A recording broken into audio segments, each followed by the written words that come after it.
Well, good morning, good afternoon, and good evening, whenever you're tuning in. This is the Edge Show, and today I am your host, Ed Amundsen, and I'm glad to be joined, as always, with Brother Brandon Carrier, who is not only a contributor to the show, but he is also the associate pastor at High Street Baptist Church, where I'm the pastor, and Brandon is in charge of worship and education. We also have with us my good brother Jeremy Horn, who is also a staff member at High Street Baptist Church. Jeremy is the pastor of children, families, and youth, and he is a clinician. Is that correct, Jeremy? Did I get that right? Okay. So the Edge Show is dedicated to societal events. We're on the cutting edge, and we look at each of these events that's happening in real time from a biblical perspective, just to give you a little idea of what we're about. So today we're going to be talking about a hot topic that is really affecting a lot of people. Depending upon what age you are and what stage you are, it might even be affecting you. And that is, we're talking about the spiritual ramifications of technology, and in particular, technologically enhanced humans. So guys, this is going to be an interesting show. By the way, do you know why the robot was so sad? No. He spent up all of his cash. That'd be CACHE. All right, so we'll get that out of the way now. So this spiritual ramifications. I have an article here, guys, from Elon Musk. This was dated, this was dated back in 2017. And Elon Musk says, humans must merge with machines or become irrelevant in an AI age. Well, you think, well, that's Elon Musk. He's a little fruity. He's the guy that launched the Tesla that now, by the way, just entered the outer orbit of Mars. So that red Tesla with the dummy space guy is floating around Mars. Can you imagine what any advanced alien civilization would think about us if there were one that existed? Nonetheless, and then I have one here from a professor of a major university who says humans will eventually merge with machines. Professor says, look at that. He's working in that guy's head. He's picking his brain for like real. And then we see all around us that robots are beginning to be integrated into manufacturing, into daily household cleaning and chores. And we don't even realize it, but there are robots in iPods. There are robots in cell phones. And I might even make an argument that humans are becoming androids and androids are becoming human. And at some point, it may be impossible to distinguish between the two. So guys, I was given the example before we were on air about when I was growing up, I knew 60 or 70 phone numbers and addresses, but I no longer do that because part of my Android brain, so to speak, is my phone, and it's all contained there conveniently for me. And so it frees up my space to keep other things. So my question to you guys, and we'll start with Brother Brandon today. Let's discuss the impact this technological revolution is going to have on human spirituality, and for starters, let's just start with the social impact. What is the social impact of all this technology, Brother Brandon? Specifically, let's think about kids. Let's think about young teens and young adults, and then on up into the ages. What do you think? Well, first, let me just say, if you're becoming Android, then I must be becoming iPhone. Which is way, way better, and I think we all must admit that. But no, I think. I think from a sociological standpoint, I think there are certainly some good things, but probably a lot more negative. Like you said, when I was a kid, the interaction that I had with technology was an actual telephone, and a video game system. And so I played a lot of video games, but at some point that got old to the point to where I went outside and played, or I went outside and picked up a tobacco stick and hit rocks, or whatever the case may be. So I think from that standpoint, kids aren't getting the kind of social interaction that, like, say, I used to, because I would go outside and I had a guy that was my age that lived right across from us, and we would go out and shoot hoops, or like I said, we would play pitch and catch or whatever. We would go out in the back to the forest behind our house and play cops and robbers, or any of those type things. So you don't get that face-to-face interaction that you used to get, but you probably, on the flip side of that, are able to make more connections on a social network than you would be otherwise. And so, I can talk to somebody who lives in Japan really, really easy now, whereas opposed to when I was a kid, you wouldn't be able to do that. So there are some benefits to it. But I think over time, it's causing us to become actually less and less social, even though our socialness, I guess, is in a different way than it used to be. I don't get any respect. When I was a kid, we played cops and robbers. I was always the cook, not the crook. All right, so and that's valid, Brent. I have over 3,000 friends on Facebook. Mm-hmm. Now, most of them I couldn't find with a search warrant, but it's interesting how those connections are made. And then something. And how many of those do you actually know? Yeah, very few. Yeah. Apparently, many of them are from Muslim countries. And no, I'm just kidding. I don't accept those. Not today, Al Qaeda. No, I'm just kidding. I would say this though. When I was growing up, the great challenge of humanity was having to write that note, Brother Jeremy, that said, "Do you like me? Check this box for yes, check this box for no." And I always put maybe on there. I was kind of an optimist, maybe under the right circumstances. And I think that every kid should have to do that. But now, if you're interested, you can just Snapchat, Instagram, or text. And there's really no humanity in it, and there's no shame in it. There needs to be a lot more shame, Brother David. So what do you think about the socialization aspect of technology?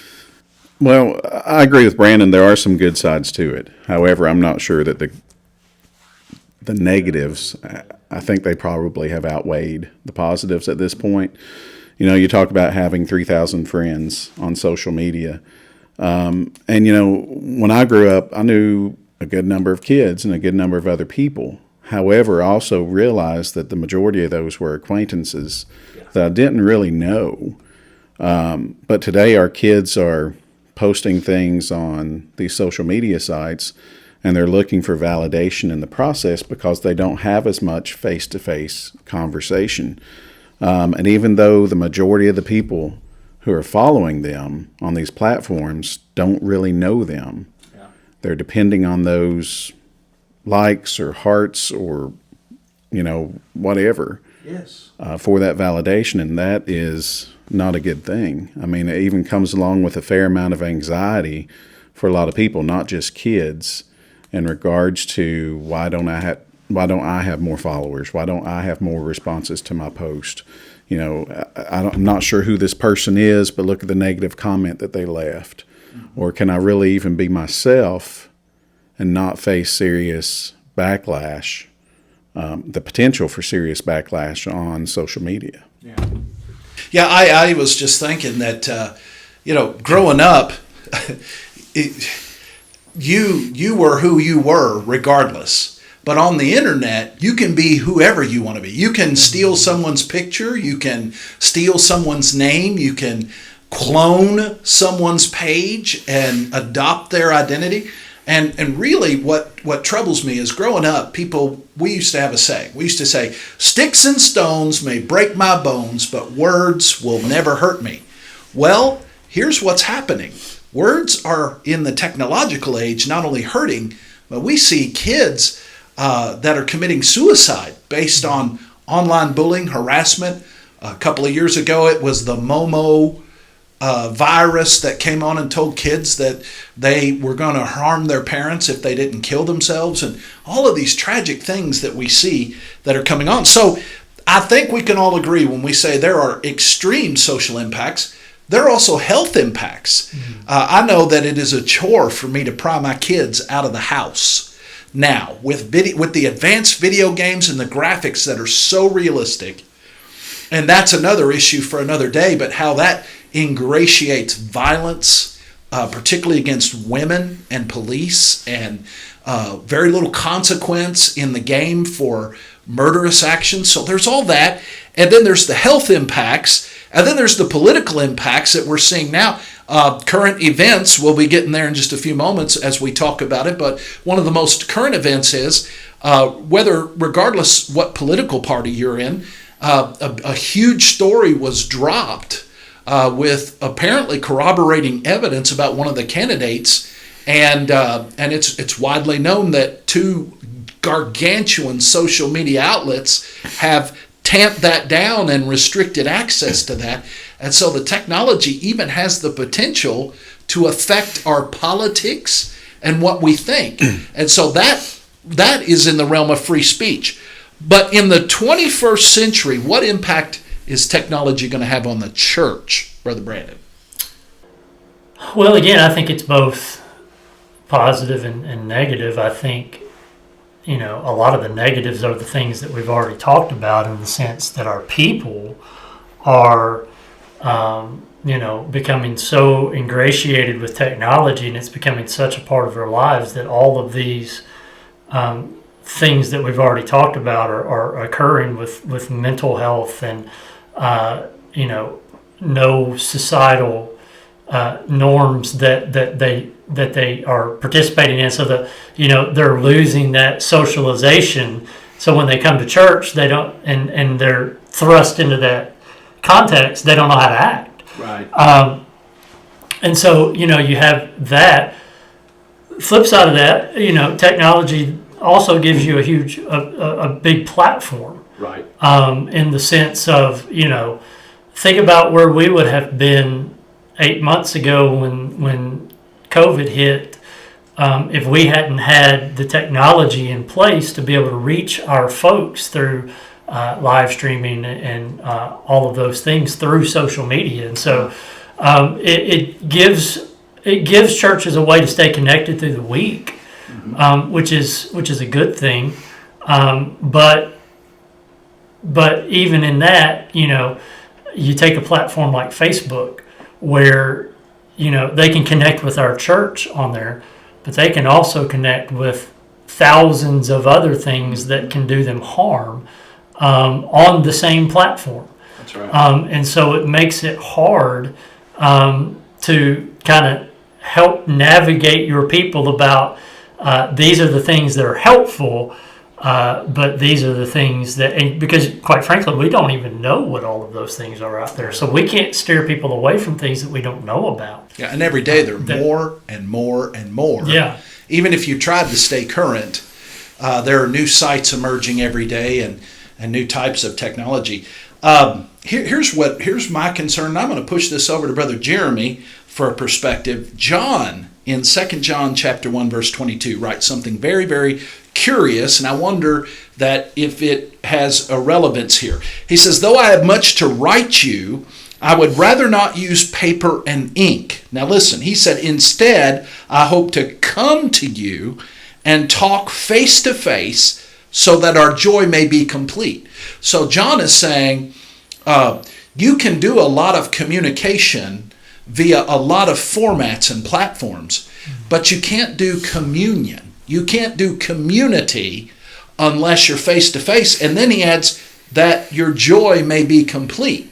So, from a clinical standpoint, from a psychological point of view, what are some of the damages to, say, a church that now we're used to the online format, and we like getting up in our bathrobe and watching Sunday services, and we say, wow, I went to church. We can even give online. Wow, I went to church. What's the dynamic missing there? Well, of course, it's kind of hard to truly serve when you're sitting at home only participating via live stream. Yeah. There's no true connection.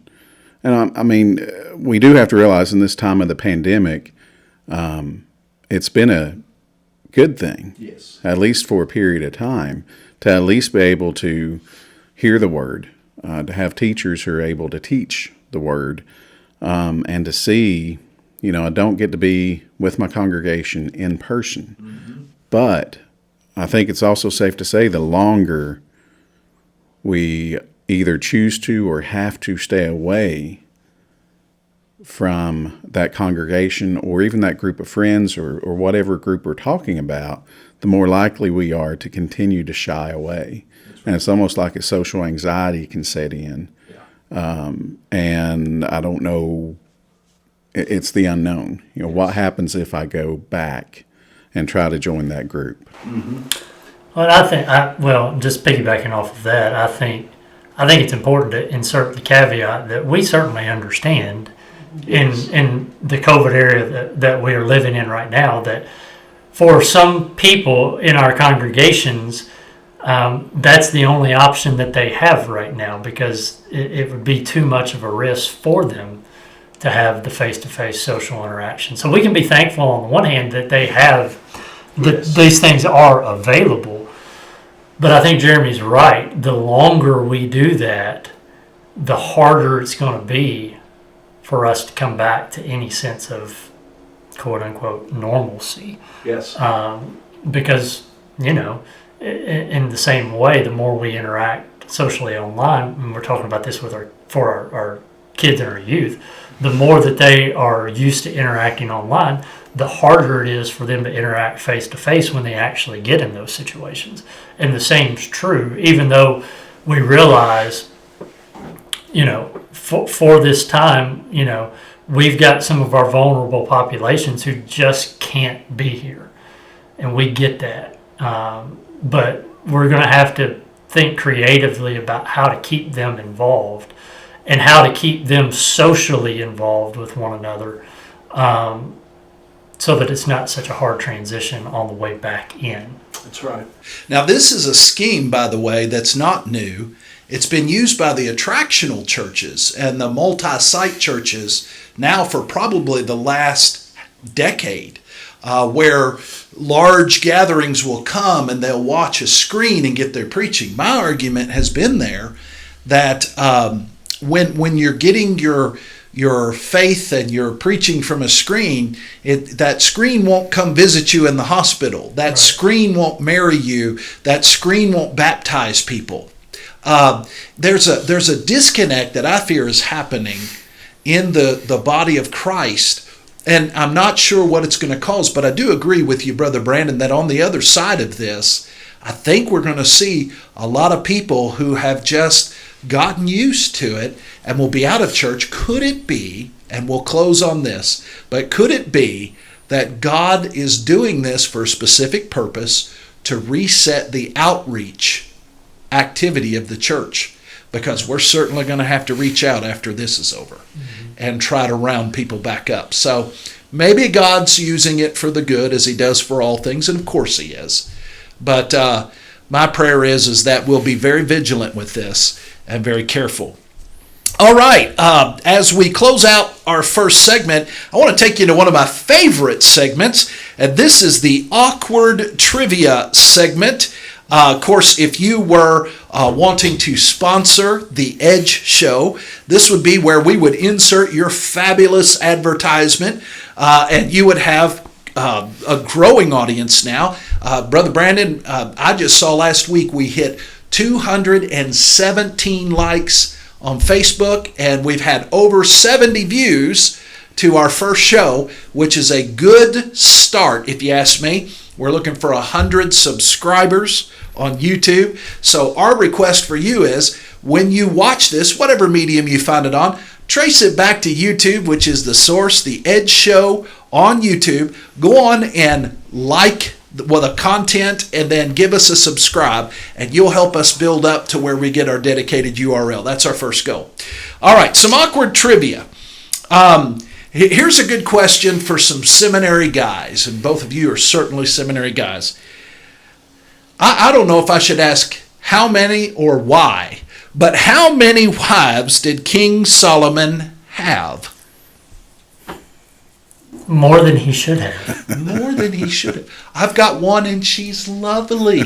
I mean, she's probably the best wife on planet Earth, but I would not have two. 700 wives. And then, if that weren't enough, he had 300 concubines.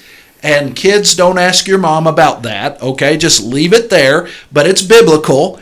And it's depicted in 1 Kings chapter 11, verse 3 of the Bible. He also had, just interesting, 12,000 horses.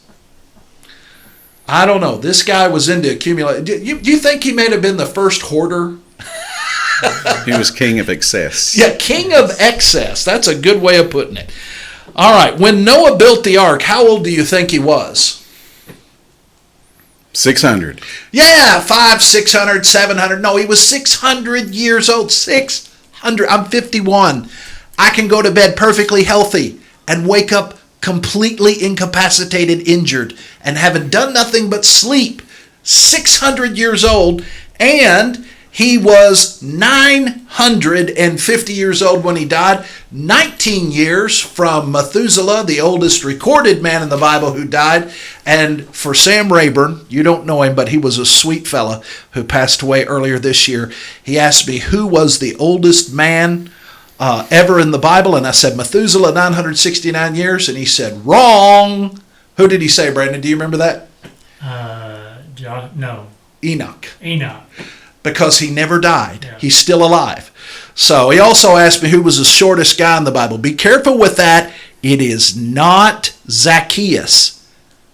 Well, it probably really is in real life, but he said it was Nehemiah. Anyway, another silly, well, it's not silly, it's biblical tidbit. The miraculous food to Israel, do you know what it was called? Manna. And okay, so here's the bonus. What does the Hebrew translation of manna mean? The only reason I know this is we went to Israel and we had a Jewish guide, and he told us, it's, what is it? Oh, yeah. They named it, what is it? I love that. Some people have named my preaching that. What is it? I have no idea. How do you qualify this? But it was sweet like a wafer with a taste of honey and looked like coriander seed. So just food for thought. Jesus said, I am the bread that came down out of heaven. Hey, my John study is coming back to me. Okay, let's do one more. When Moses had prepared the 10 Commandments, or not Moses, when God had prepared the 10 Commandments and given them to Moses, Moses wore a veil over his face. Do you remember why? He was shining brightly. He was glowing. That would be a little intimidating, don't you think?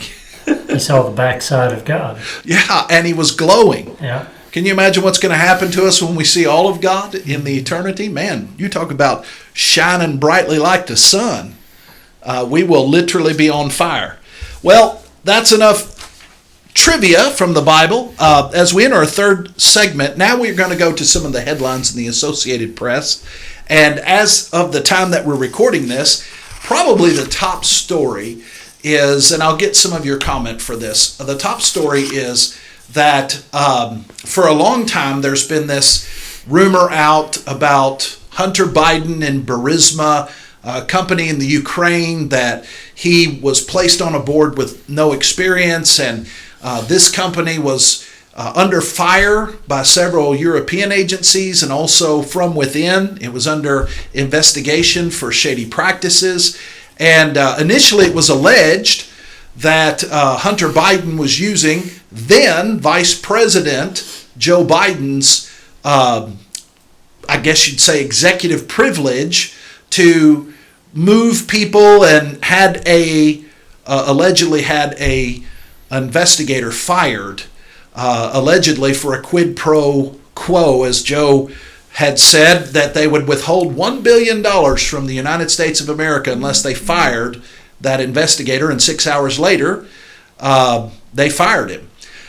So this was a big hoopla, and everybody called it a conspiracy theory. Well, turns out that whether it was Hunter, we don't know, but someone in the Biden family turned over a laptop to a computer repair shop in Manhattan and left it there by mistake, and it went beyond the time where property rights transfer to the owner, and the new owner decided to clone the drive, and when he did, he found all kinds of incriminating evidence, all kinds of emails documenting years and years of alleged activity like this. And so he turned it over to the FBI, and he turned over one to Rudy Giuliani through his attorney, and Rudy Giuliani just gave it over to the New York Post. The New York Post just ran the story with verbatim emails to back up all of the claims. Now, here's what I want to talk about, and this is regardless if you're Republican, Democrat, Independent, apolitical, whatever. In the United States of America, the First Amendment guarantees us freedom of speech. But two of our giant social media platforms allegedly put a quash on this story and would not let it be run on Facebook and on Twitter, allegedly. Now, since then, the Twitter CEO has come out and said, as much as his company didn't do enough to vet this, and that he apologized for the confusion that came up. Both have been requested to come to Capitol Hill and speak to the senators, and there are going to be subpoenas. The question that I have is this a First Amendment issue, since these are private servers that happen to have huge populations of people, not all of them Americans? But secondly, could this also be considered a gift in kind to a political party, which should concern, if it is, which should concern all Americans of any political background, because that means tech has a huge influence in the political arena beyond where the First Amendment would normally give it. So, Brandon, what are your thoughts? Just everything that you just said is the first I've heard of any of this, so I'm kind of gathering it as I go, but which I guess means that I'm not paying attention to the headlines. Apolitical. Yes. Oh, well, I guess first and foremost we should applaud, in keeping with what the show theme is today. We should applaud whoever it was that left his laptop there for so long, because he gave up technology. That's got me to wondering, what did I do with all those computers that I've had over the years? Yeah. So I guess that's a good thing considering what we're talking about. I think it would be naive for us to think that, all of these tech companies and all of these the people that work within them, of course they have political persuasions and those type things. So I think it'd be naive to think, for us to think otherwise, and conversely, they're as entitled to their opinion as I am to mine. I guess the question of how it works for free press, on the one hand, would we consider Facebook, Twitter, all of these social media sites, would we consider them press? Mm-hmm. Or is it just, giving people a voice? Now, yeah. I think if that's the case, you've got to be able to give everybody a voice equally. Mm-hmm. But whether there's a First Amendment right there, I don't know. I think you would have to determine first and foremost, are those things acting as the press? Yes. Or are they just avenues for the press to be able to get their stories out, so to speak? So, for example, does the New York Times or the Washington Post when they post something on Facebook, well, Facebook at that point is just the conduit by which to get the New York Times or the Washington Post to the masses, so to speak. So I don't know whether you would have a First Amendment right there. And of course, if these tech companies are private entities, then they have they would have the right, I guess, to determine what goes on their site and what doesn't. But obviously we can scrutinize that at the same time. Because the opposite end of that is the fairness doctrine. And I don't think any free speech advocate would ever want to see the fairness doctrine, which says you can't put anything political up without having the natural opposing viewpoint represented. And I think that would be stifling. But so now let's give. I like doing this. And I guess before you go forward, I guess the question that I would ask, and I don't know either, if you're upset about this, I guess would be, if this makes you upset that this allegedly happened, I think you have to stop and ask yourself the question: would I be upset if it happened in reverse? Yes. In other words, if if they were suppressing the other political party. Yes. Unfortunately, I don't think they were.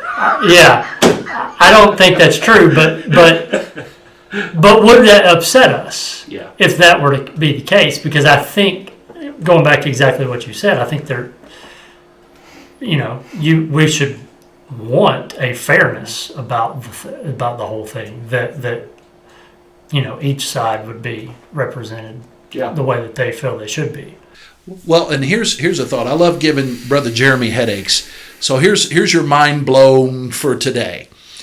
Facebook has infinitely more people on it every day than the population of the United States of America.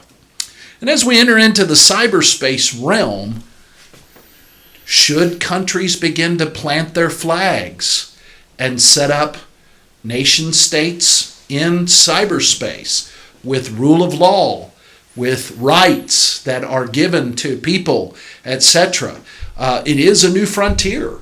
Or should there be social constructs? For example, we absolutely, the government has just passed a law that all the pornographic sites have to convert over to the .xxx by a certain time in order that no one can stumble upon them just by entering random search, to protect kids from just stumbling across. I remember years ago I was searching up something for the White House, and I misspelled White House, and whoa Nelly.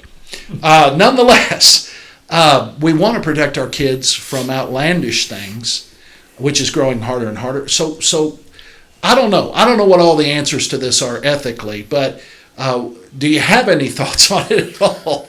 Honestly, when it comes to kids, and I'm talking about young kids as well as teenagers, as parents, we have to make sure that we are aware of what our kids are doing. I mean, we give them things like tablets, laptops, smartphones. We're putting Goliath in their hands, and we're not teaching them, what do you do with this and what don't you do with this.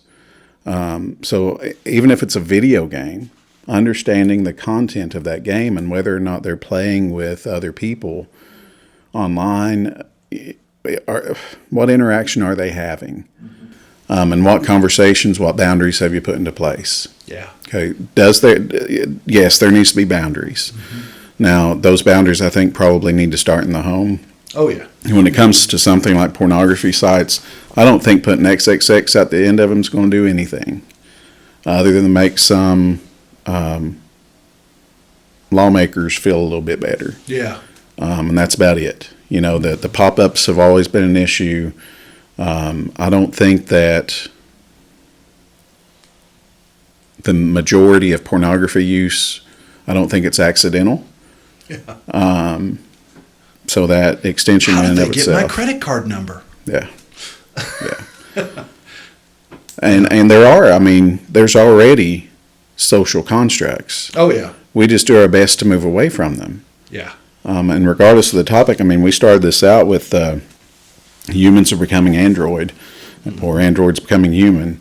And I think humans, as they created, have over time done our best to ignore the creator, or to imagine that we are the creator in the first place. Yes. So as we consider that we're the ones creating this technology, ultimately what we're doing is, it sounds like we're wanting to replace ourselves. yeah. And it's bizarre. Yeah. Well, this might be the good time to move over into our closing comments, but I will say Blaise Pascal, 17th century mathematician, Frenchman, well known for his theological debates.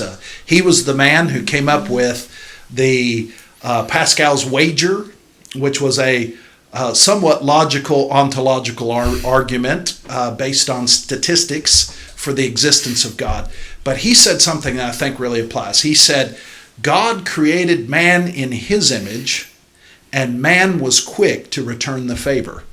And I think that's part of what this technological revolution is. It's man remaking God in his own image, and all of the ethical things. So, Brandon, your closing thoughts. Well, I think a couple of things. We've been talking about all of this technology and how it's changed our lives, and I think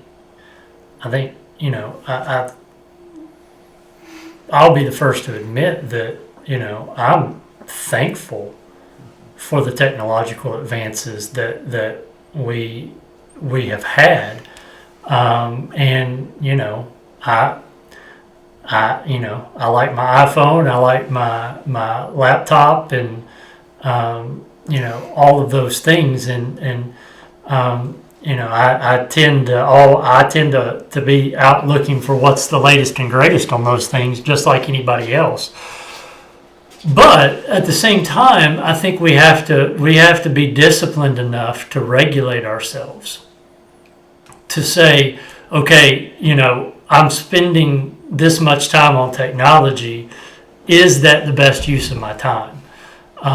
Can I do something better? And so, if you're a person out there and you find yourself in the evening spending 4 to 5 hours on Facebook, is that the best use of your time? Mm-hmm.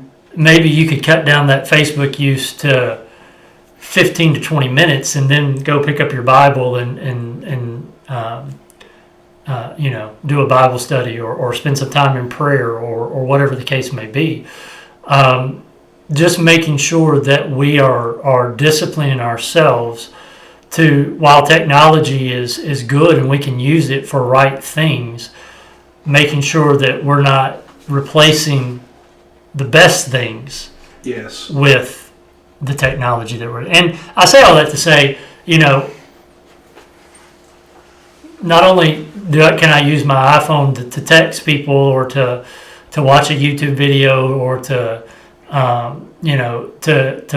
browse the internet or whatever, I also got a Bible app on there that I can use to read my Bible, and so I can use the technology in a good way.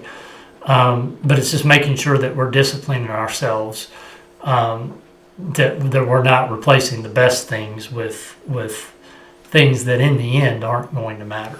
Yeah, you had brought that up, and I'm holding in my hand a statistic from the Barna Group, 2017. More than half of Bible readers use the internet, 55%, or a smartphone, 53%, to access biblical texts, which is a significant increase from 2011, where it was 37% and 18%, respectively. So praise God for the increased Bible use. And that's a good thing if that's getting people to use the Bible that's never going to pick up a hard copy of it. Yes. But again, you just gotta discipline yourself to make sure that you're balancing those things. Balance. There's the word we're looking for. Brother Jeremy, your closing thoughts. I too enjoy technology. And yes, it is. You need balance. There's things that we can look at, like the deep nerve stimulation that helps with Parkinson's disease. Mm-hmm. The same type of thing that helps with severe depression that's not responding to therapy or to medication, pacemakers, all that kind of stuff. Yeah. And yeah, this is a good thing. But at the same time, man, we just have such a habit of abusing whatever is in front of us. And the more we disengage and just become part of an online world, the less likely we are to have, in my view anyways, the less likely we are to have the accountability that we need Yes. in order to make sure we don't go off the track. Yeah. Well, as a parent, I can say that this is just scratching the surface. We've only begun a discussion. We'll certainly need to come back and revisit it at another time. In fact, I wonder if we shouldn't, fellas, at some point come up with some tools for parents in light of the technological advances and try to give them maybe some things they can use to help them stay up to date on everything. But that's all we have for now, and it's been a pleasure to be with you today. And so on behalf of myself and, of course, Brother Jeremy and Brother Brandon and Brother David, we want to wish you God's best, God bless you, and we'll see you next time.